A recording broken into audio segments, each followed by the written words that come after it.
Bonjour à tous, ça fait plaisir de vous retrouver pour votre première vidéo pour votre classe. Aujourd'hui je vais vous faire une petite théorie sur le calcul littéral. Donc ce nouveau chapitre, voilà, je vais essayer un petit peu de vous expliquer, vous faire aussi peut-être un mini rappel. Vous avez normalement vu ça déjà un petit peu l'année passée, si je dis pas de bêtises. Donc on va voir ce qui reste et puis j'espère que ça va vous aider pour vos exercices. Voilà, alors accrochez-vous, on switch. Alors voilà, on va parler de calcul littéral. Mais au fait, c'est quoi le calcul littéral? Bon, le calcul littéral, c'est simplement une partie des mathématiques où on va s'intéresser à faire du calcul avec à la fois des nombres et des lettres. Et puis différentes opérations mathématiques au milieu, des fois, des plus, des divisés, des moins évidemment. Voilà, un peu toutes les opérations, des puissances aussi. Toutes les opérations vont se mettre dans le calcul littéral. Et quand on étudie le calcul littéral, en général, on commence par un peu la brique de base. Toutes les expressions algébriques, ou expressions littérales, donc avec des lettres, c'est toujours en général avec un monôme à l'intérieur. Donc le monôme, c'est un peu la brique de base. C'est pour ça que j'ai écrit ici les monômes. Et puis ces monômes, ils sont constitués de quoi? Ils sont constitués d'une partie littérale, donc une partie avec des lettres, et puis d'une partie coefficient, donc c'est une partie nombre. Je vous donne un exemple, d'accord? Alors pour commencer, par exemple, le 3x carré y. 3x carré y, c'est un monôme. Il a ici un coefficient, 3, et puis ici, une partie littérale x carré y. Alors x carré y, ça veut dire quoi? En fait, ce monôme, ce qu'il veut dire, c'est 3 fois x fois y. Le 3, on le retrouve. Le x fois x, c'est le x carré et le y. Puis les fois entre deux, on les écrit pas, ils sont sous-entendus en fait. Voilà. On peut faire ça avec évidemment des nombres aussi plus compliqués. Le coefficient, là j'ai pris un nombre entier, mais on peut imaginer un nombre à virgule, on peut imaginer une fraction. Par exemple, et un nombre négatif, on pourrait imaginer par exemple 3 sur 4 ou moins 3 sur 4, et puis d'autres lettres, U, V carré, Z cube. Voilà, ça par exemple, c'est aussi un monôme. Il a d'un côté une partie coefficient ici, c'est le moins 3 sur 4, moins 3 quarts, et puis une partie littérale, U, V carré, Z cube. Voilà. Maintenant qu'on a mis en place cette brique de base, on peut juste donner quelques petites définitions. La première définition qu'il faudrait savoir avec ces monômes, c'est quand est-ce qu'ils sont semblables. Deux monômes, ils seront semblables s'ils ont la même partie littérale. Ça veut dire quoi? Ça veut dire par exemple que si j'imagine avoir moins 4x carré y et reprenons-le, 3x carré y ici, je vois que le coefficient n'est pas le même, j'ai moins 4 et 3. Par contre, la partie littérale, x carré y, c'est la même ici et là. Donc ces deux-là, ils sont semblables. D'accord? Parce qu'ils ont la même partie littérale. Par contre, évidemment, si j'en prends un peut-être un petit peu plus simple, si j'imagine juste 3x et 4x carré, et bien ici, la partie littérale c'est x, et là la partie littérale c'est x au carré, autrement dit x fois x. C'est pas la même chose. Donc, ces deux-là, ils sont pas semblables. Ces monômes, on peut faire un tas de choses avec. En particulier, on peut les regrouper. Imaginons que j'ai la situation suivante. 3x plus 4x. 3x plus 4x. Alors, c'est vrai avec des lettres, mais ça peut être vrai avec n'importe quoi. X, c'est une variable. Et cette variable, simplement, j'en ai 3 ici, plus encore 4 autres. À la place de x, vous pouvez dire vache, panda ou licorne, ça revient au même. 3 vaches plus 4 vaches, ça nous fera en tout 7 vaches. Et comment est-ce que ça se comprend? Simplement quand on a deux monômes qui sont semblables, alors on peut les regrouper, donc les mettre ensemble, Et on va simplement additionner les coefficients et garder la même partie littérale, 7x. Exactement comme si j'avais 3 vaches et 4 vaches, ça reste des vaches à la fin. Mais si les monômes ne sont pas avec la même partie littérale, donc ici par exemple j'ai x et y, alors je peux rien faire. Je peux pas les regrouper. Évidemment, ils continuent à être additionnés, hein, c'est bien 3x plus 4y, donc c'est bien une addition. Mais je ne peux pas regrouper ces monômes pour en faire qu'un seul, vu qu'ils n'ont pas la même partie littérale. Donc ici, en exercice par exemple, il suffit simplement de réécrire 3x plus 4y pour simplement signifier que vous avez vu qu'il n'y a rien à regrouper. Voilà, petite note du monteur, j'ai oublié une partie donc je l'ai vite rajoutée. Et voilà, il reste un dernier cas encore, c'est le cas du moins. J'espère que vous entendez Ruben qui crie dans le fond. 3x moins 4x. Dans cette situation-là, alors que les deux monômes sont semblables, eh bien, je vois le moins ici. Simplement, je vais faire 3 moins 4. Donc, au lieu cette fois-ci d'additionner les deux coefficients, je vais les soustraire vu qu'il y a ce moins. Plus généralement, et donc ça fait moins 1x. Hein. Moins 1x, et ça s'écrit moins x. Plus généralement, si j'imagine 3x moins 4x plus 5x, la technique, c'est de prendre chacun des monômes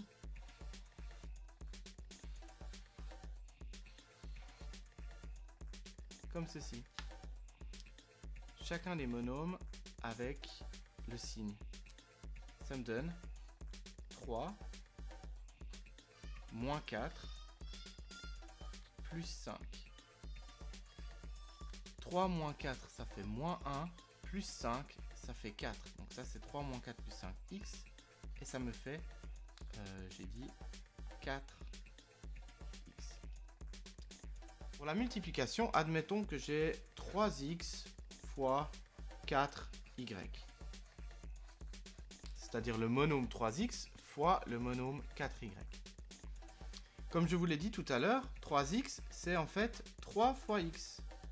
Et puis, je peux mettre les parenthèses si je veux, ça c'est fois 4 fois y.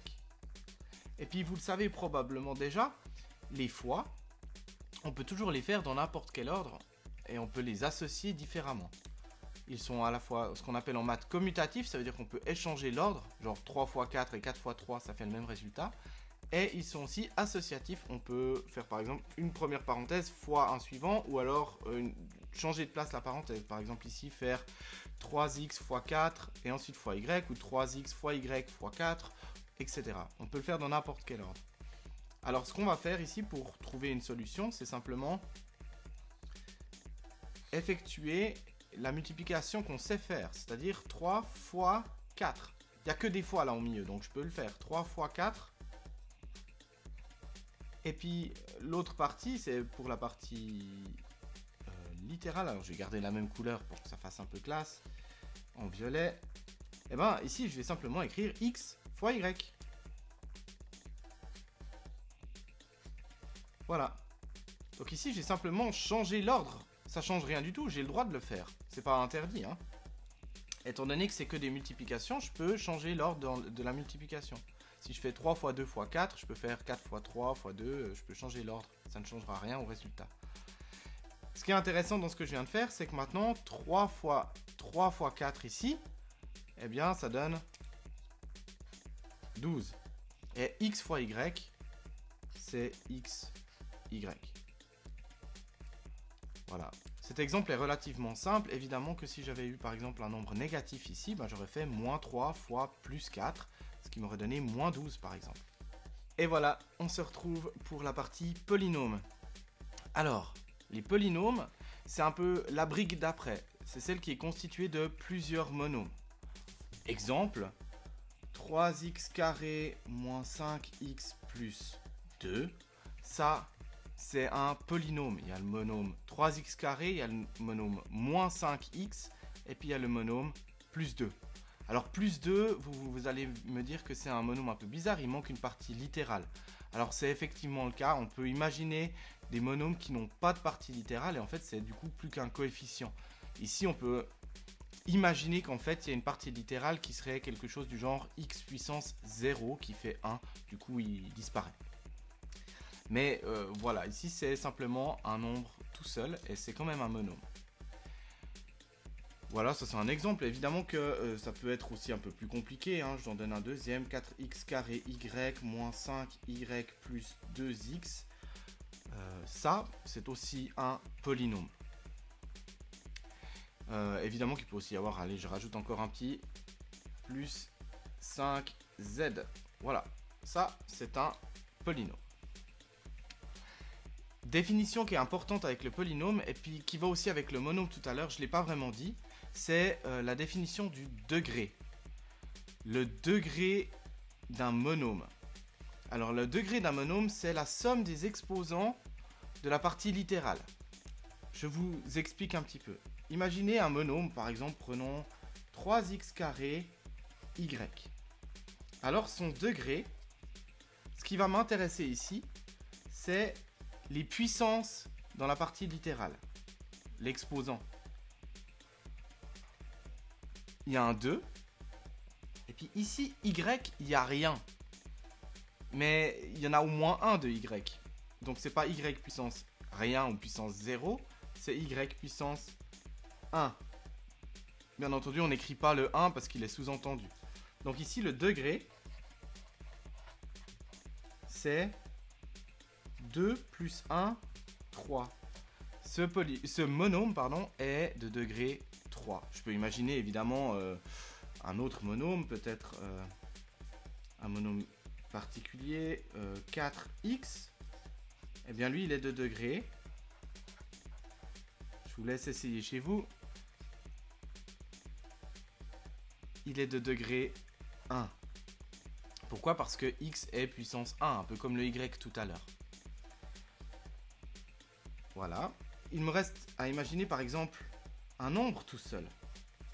Comme je vous l'ai dit tout à l'heure, ici c'est un petit peu comme s'il y avait un x puissance 0 qui apparaît pas du coup parce que x puissance 0 ça fait 1. Donc ici, quand on a un nombre tout seul, son degré c'est 0. Il me reste à vous donner la suite de ces exemples, c'est pour la suite de la définition. Le degré d'un polynôme, c'est égal au degré du monôme le plus grand qui le constitue. Le plus grand degré plutôt, je devrais dire. Exemple, si je reprends le 4x carré y moins 5y plus 2x plus 5z, je vois que ce monôme, il est de degré 1. Celui-là, il est de degré 1. Celui-là, il est de degré 1. Celui-là, il est de degré 3. C'est aussi un x carré y, donc c'est du même genre, donc c'est le degré 3. Du coup, ce polynôme, il est de degré 3. Parce que je vais prendre simplement le plus grand des degrés. Du coup, un polynôme de degré 2, par exemple, c'est 3x carré moins 5x plus 2. Ici, celui-là vaut 0, celui-là vaut 1 et celui-là vaut 2. Donc le degré ici, c'est 2. Je continue avec l'addition et la soustraction de polynômes. Pour l'addition de polynômes, c'est très très simple. 3x moins 5 plus un deuxième polynôme, 2x moins 8 plus, je ne sais pas, 3y. Alors, ici, simplement, quand on a une addition de polynômes, et vous pouvez essayer ça aussi avec des nombres, si j'avais eu par exemple 3 moins 5 plus 2 moins 8 plus 3, qu'il y ait ou non les parenthèses, ça ne change pas grand chose. En fait, 3x moins 5, c'est simplement 3x moins 5. Et faire plus 3x moins 8 plus 3y, c'est comme faire plus 2x moins 8 plus 3y à la suite comme ça. Ça ne change rien du tout. Donc en fait, ces parenthèses, qu'elles soient là ou qu'elles ne soient pas là, ça ne change rien du tout. Je continue. 3x Maintenant, je vais essayer de regrouper le plus possible. Donc, je vais regarder les monômes qui sont semblables. Je vois que celui-là, là, il est semblable à celui-là, là. Vous avez vu, quand j'entoure, je prends le signe avec. Le signe, c'est important. C'est ce qui va me permettre de savoir comment je dois regrouper. Exemple ici, 3x plus 2x. 3x plus 2x, ça me fait 5x. Moins 5 et moins 8. Ça, je peux les mettre ensemble. Peut-être une autre couleur pour clarifier. Moins 5 et moins 8, ils vont ensemble et ça me fait moins 13. Et il me reste 3y, je l'écris ici, tout seul. Voilà le résultat. Ça, c'est pour une addition. Pour l'addition, c'est toujours la même chose. Peut-être une petite remarque ici. Si j'avais eu, juste ici, là, si j'avais eu moins 2, donc ça aurait fait plus moins 2, et bien simplement ça, ce serait devenu plus moins, donc moins. Moins 2x, moins 8, plus 3y. Donc ici, si j'avais eu un moins devant, moins 2x, mais dans la parenthèse, et bien ce serait devenu simplement moins 2x. Reprenons le même, mais cette fois-ci, 3x moins 5, moins 2x, moins 8, plus 3y. Bah ici, c'est une espèce de distribution qui va se passer. Alors 3x moins 5, ça reste. Donc je peux enlever la parenthèse, ça ne change rien du tout. Je n'ai pas de signe avant la parenthèse, c'est un plus, donc voilà. Ça reste tout pareil. Par contre ici, attention, j'ai moins ce machin entre parenthèses. Donc en fait, on veut faire une soustraction de tout ça. Et ça correspond en fait à soustraire chacun des éléments. Donc à faire moins celui-là et moins celui-là. Et j'espère que là, vous commencez à vous dire, ah, ça va peut-être changer quelque chose. Ça, c'est 2x, ou autrement dit, plus 2x. Si je fais moins plus 2x, ça va me donner moins 2x. Ça, c'est moins 8. Si je fais moins 8, moins, ça fait plus 8. Moins plus 3y, moins 3y. Moins 3y. Et voilà, j'ai fini. Qu'est-ce qui s'est passé ici? Je remarque que plus 2x est devenu moins 2x. Moins 8 est devenu plus 8. Plus 3y est devenu moins 3y. En fait, plutôt que de faire à chaque fois moins, plus, moins, etc., on va plutôt se dire que quand il y a un moins devant la parenthèse et que j'enlève la parenthèse, ça veut dire que j'inverse tous les signes qui sont à l'intérieur. Plus 2x va devenir moins 2x, moins 8 va devenir plus 8, 3y va devenir moins 3y. Et finalement, il me reste à regrouper les termes entre eux. 3x ici et moins 2x ici, ça m'en laisse plus que 1. Donc 1x, ça s'écrit simplement x tout seul. X tout seul, c'est un 1 qui est sous-entendu ici, c'est une fois x. Les nombres, j'ai moins 5 plus 8, moins 5 plus 8, ça fait plus 3. Et moins 3y, tout seul toujours. Voilà, j'espère que c'était clair et je vous retrouve bientôt pour une vidéo sur la multiplication de polynômes et de monômes. Ciao!